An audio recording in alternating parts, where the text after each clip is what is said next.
এ রমাদি, একটু চিংড়ি মাছের মালাইকারি বানাবে? খুব খেতে ইচ্ছে করছে। হ্যাঁ বৌমনি, বানাবো। এমনিতে তো তুমি কিছুই খেতে চাও না, দিন রাত দেখি তোমার শাশুড়ি মা জোর করে তোমায় খাওয়াচ্ছে। আর আজ তুমি মুখ ফুটে বললে, আর আমি তোমার ইচ্ছে পূরণ করব না? এই সময় তো খাওয়ার ইচ্ছে হবেই।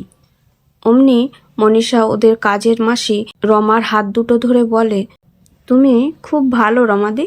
রমাও বলল, বৌমনি, তোমার মনটা একদম শিশুর মতো, এরকমই থেকো সব সময়। মনীষা সেদিন বলেছিল, জানো রমাদি, টক খেতে এখন খুব ভালো লাগে, আগে তো খেতেই পারতাম না। রমা মুচকি হেসে বলেছিল, এই সময় টক খাওয়ার ইচ্ছে হয়। আমি কাল তোমার জন্য তেঁতুল আনব। আমাদের বস্তির পাশে একটা গাছ আছে।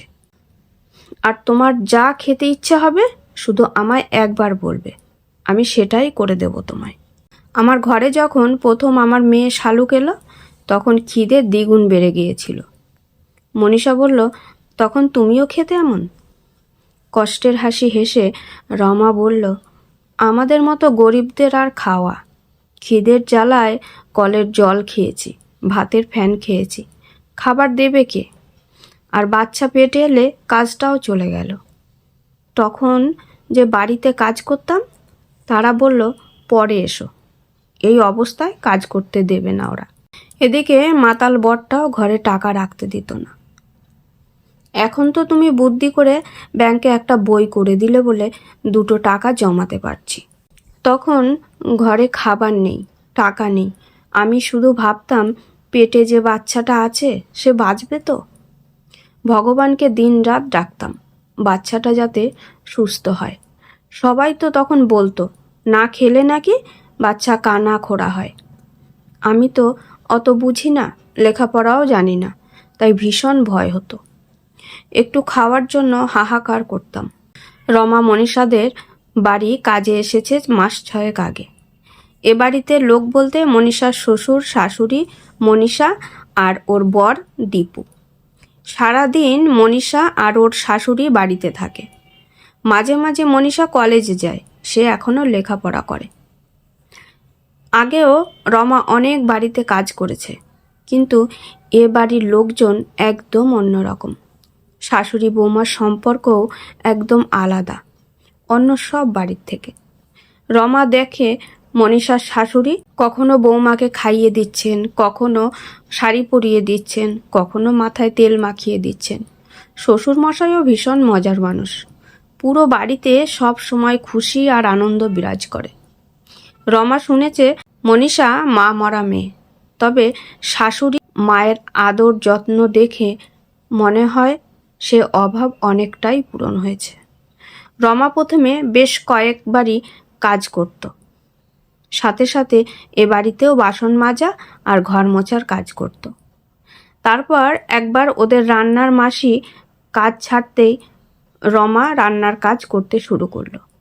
সেবার মনীষার শাশুড়ি মা বলেছিল, রমা, এবার থেকে তুই এই বাড়িতেই শুধু কাজ করিস, তোর যা মাইনে লাগে বলিস। রমা এই প্রস্তাবে ভীষণ খুশি হয়েছিল, কারণ এ বাড়িতে কাজ করেও শান্তি। রমা এ বাড়িতে খায়, ভালো মন্দ রান্না হলে বাড়ি নিয়েও যায়। মনীষা রমাকে ব্যাংক অ্যাকাউন্ট, এটিএম সব করে দিয়েছে, মাসে মাসে সেখানে মাইনে দেয়। মনীষা কোথাও ঘুরতে গেলে রমার মেয়ের জন্য উপহার আনতে একদম ভোলে না। মাস 4 এইভাবে কাজ করার পর রমা শুনল যে তার প্রিয় বৌমণি মা হতে চলেছে। ও বাড়ির সবাই খুব খুশি, রমাও খুশি। গিন্নিমা বলে দিয়েছে, রমা, আমার পাগলি মেয়েটার খেয়াল রাখিস সারাদিন। যা ছটফটে ও। দেখতে দেখতে মাসের পর মাস কেটে গেল। গিন্নিমা বললেন, এবার ধুমধাম করে মনীষার স্বাদ দেব। সেবার একা হাতে বৌমণির সব পছন্দের খাবার রেঁধেছিল রমা। বৌমণিও তৃপ্তি করে খেয়েছিল সেসব। সেবার গিন্নিমা বলেছিলেন, রমা ছিল তাই অনুষ্ঠানটা এত ভালোভাবে হলো, না হলে আমি নাজেহাল হয়ে পড়তাম। সেবার অতিথিরাও রমার রান্নার তারিফ করেছিল। রান্না করার পরিশ্রম সফল হয়েছিল রমার। কিন্তু বাচ্চা হওয়ার সময় মনীষা ভীষণ অসুস্থ হয়ে পড়ল। ও বাড়িতে গিয়ে রমা দেখল থমথমে পরিবেশ। সবার আলোচনায় যা বুঝল বৌমনির অবস্থা ভালো নয়। গিন্নিমা কান্নাকাটি করছেন খুব। মনীষার বাবাও এসেছেন। সেদিন যাওয়ার পথে শিব মন্দিরে গেল রমা। মাথা ঠুকে প্রার্থনা করল বৌমনি আর তার বাচ্চা যেন সুস্থ হয়ে বাড়ি ফেরে। মানত করল 10 কেজি বাতাসা দিয়ে পুজো দেবে সে। পরের দিন সকাল সকাল পুজো দিয়ে প্রসাদ নিয়ে কাজে গেল রমা।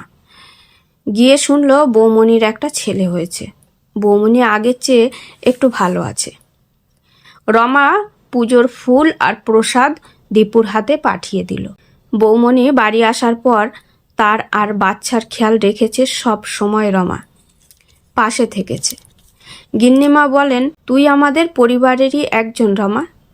তারপর মনীষার ছেলে একটু বড় হতে সবাইকার সাথে নিয়ে মন্দিরে গিয়েই পুজো দিয়েছে রমা। রমার বস্তির বেড়ার ঘরে বসে পেট পুড়ে খেয়েছে ও বাড়ির সবাই। দেখতে দেখতে মনীষার ছেলে অয়ন বড় হয়েছে এখন। তার বয়স 1.5 বছর। হাঁটতে শিখেছে, কথাও বলে একটু একটু। মাঝে মাঝে রমা অয়নের খেলার সাথীও হয়ে যায়। বেশ কাটছে ওদের দিন। গিন্নিমা সব সময় নাতিকে চোখে হারায়। বৌমনি এখন ভীষণ ব্যস্ত। সামনে তার চাকরির পরীক্ষা। লেখাপড়া করছে পুরো দমে। একদিন গিন্নিমা রমাকে ডেকে বললেন, রমা, আবার বাচ্চা নিচ্ছিস? গিন্নিমার অভিজ্ঞ চোখে ফাঁকি দেওয়া সম্ভব নয়। রমা মিনমিনে গলায় বলল, হ্যাঁ গিন্নিমা। গিন্নিমা বললেন, আগে জানাসনি কেন? রমা বলতে পারল না। কাজ হারানোর ভয়ে সে জানাতে চায়নি সেটা। এ বাড়িতে কাজ করলে সে যে দুটো পেট ভরে খেতে পাবে। গিন্নিমা ডাকলেন মনীষাকে। মনীষা এসে বলল, রমাদি, তুমি আবার মা হতে চলেছ, আর আমাকেই বলনি? মনীষাকে দেখে মনে হলো সে খুব খুশি। কিন্তু এদিকে নানান চিন্তা এসে ভিড় করেছে রমার মনে। পরের দিন আসতেই গিন্নিমা বললেন, রমা, একটা ভালো রান্নার মেয়ে খুঁজে দিস তো। চমকে উঠে রমা বলল, আমি পারবো গিন্নিমা। গিন্নিমা বললেন, 5 মাস হয়ে গেল, আর কতদিন পারবি? এই অবস্থায় তোর কাজ করা ঠিক হবে না এত। তুই তো আবার ছুরিতে সবজি কাটতে পারিস না, শিল নোড়াতে বাটনা বাটিস। এসব করা একদম ঠিক নয়। নিজেকে খুব অসহায় মনে হলো রমার। তবে কি আগের মতোই অবস্থা হবে ওর? মনীষা কোথা থেকে এসে হাজির হয়ে বলতে শুরু করলো, ঠিক মতো খাবার খাবে রমাদি, ফল সবজি বেশি বেশি খাবে, প্রতি মাসে ডাক্তারের কাছে যাবে, তোমার অ্যাকাউন্টে তোমার মাইনে পাঠিয়ে দেব, তোমার আর কষ্ট করে এত দূর থেকে আসতে হবে না। কথা শুনে চোখ থেকে জল গড়িয়ে পড়ল রমার। না, এ কষ্টের নয়, আনন্দের অশ্রু। গিন্নিমা বললেন, মনীষা যখন প্রথম মা হলো, দিন রাত এ বাড়িতে পড়েছিলি তুই, ভালো মন্দ সব খেয়াল রেখেছিস। এখন তুই মা হবি, আমাদেরও দায়িত্ব তোর সব খেয়াল রাখার। 3-4 মাস হয়ে গেছে রমা বাড়িতে আছে। ব্যাংক থেকে টাকা তুলে ব্যাগ ভরে বাজার করে সবাই মিলে পেট ভরে খায়। নিয়ম করে ডাক্তারের কাছেও যায় সে। হঠাৎ একদিন রমার বর নগেন বলল, ও বাড়ি থেকে ফোন এসেছিল, তোর সাথে কথা বলবে ওরা। এর আগেও ও বাড়ির লোক ফোন করে খোঁজ নিয়েছে রমার। আজ ফোন করতেই শোনা গেল বৌমনির গলা। কেমন আছো রমাদি? বলছি, সামনের রবিবার সবাই বাড়িতে থাকবো, আসবে একবার? রমা বলল, হ্যাঁ যাব বৌমনি। রমা বলল, মেয়ে আর তোমার বরকে সাথে করে এনো, আর স্টেশন থেকে রিকশায় আসবে, আমি ভাড়া দিয়ে দেব। আজ রবিবার। সকাল থেকে সারা বাড়িতে হই হই কাণ্ড। রান্নাঘরে অপটু হাতে সব রান্না করেছে মনীষা আর তার শাশুড়ি। রমা বাড়ি ঢুকে তো অবাক। এ কি দেখছে ও? বসার ঘরে সুন্দর আসন পাতা, থালা সাজাচ্ছে মনীষা। রমা বলল, আজ কি আছে বৌমনি? গিন্নিমা হেসে বললেন, মেয়ের কথা শোনো, আজ এ আয়োজন সব তোর জন্য। আজ আমরা তোর সাথ দিচ্ছি। রমা শুনে হতভম্ব হয়ে গেল। মনীষা তাড়া দিল, বসো বসো, তাড়াতাড়ি বসো রমাদি। এবার একে একে সবাই তোমাকে আশীর্বাদ করবে। সবাই আশীর্বাদ করলো রমাকে। অনেক উপহার পেল সে। মনীষা ওকে খুব সুন্দর দুটো শাড়ি, আলতা, সিঁদুর দিল থালা সাজিয়ে। পেট ভরে খাবার খেলো রমা। মনীষা বলল, কেমন হয়েছে রান্না রমাদি? আজ কিন্তু আমি সব নিজের হাতে রান্না করেছি তোমার জন্য।